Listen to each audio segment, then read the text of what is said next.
भागवत महापुराण 5वां स्कंद 18वें अध्याय का अब हम दूसरा भाग पढ़ते हैं। पहला भाग जो है हमने यहाँ पर छोड़ा था, दूसरा भाग यहाँ से शुरू करते हैं। वे बोले, बहुत अच्छा, सबको ले आओ। जब प्रहलाद ने आकर उस शूकर के परिवार सहित चलने के लिए कहा, तब उस शूकर की स्त्री ने प्रहलाद से पूछा कि बैकुंठ में हमारे खाने के लिए विष्ठा है या नहीं। ये बात सुनकर कुछ सोचते हुए प्रहलाद ने कहा कि वहाँ नरक नहीं है और सब अच्छे अच्छे पदार्थ हैं। तब शूकर शुक्री आपस में सलाह करके बोले कि हमें यहाँ बड़ा सुख है, हम लोग स्वर्ग में नहीं जाएंगे। ये बात सुनकर प्रहलाद ने कहा कि तुम बड़े मूर्ख हो, जो स्वर्ग को नहीं चलते।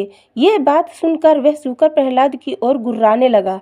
तब वे दूसरा जीव स्वर्ग में ले जाने के लिए ढूंढते हुए एक वृद्ध मनुष्य के पास जाकर बोले कि अब तुम बूढ़े हुए स्वर्ग में चलकर वहाँ का सुख भोगो। यह बात सुनकर बूढ़ा बोला कि अभी मुझे दुनिया में जीकर अपने बेटों का मुंडन एवं विवाह करके नाती पोते देखने हैं।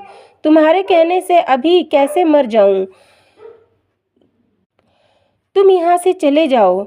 हमारे बेटों के सामने कहते तो वे तुम्हें दंड दे देते। जब प्रहलाद ने उस बूढ़े की बात सुनकर हार मान ली, तब श्री नरसिंह जी के पास जाकर विनय किए, महाराज, जगत में सब छोटे बड़े अपने अज्ञान से मोह माया के जाल में फंसे हैं, इसलिए कोई मनुष्य स्वर्ग जाने की इच्छा नहीं करता।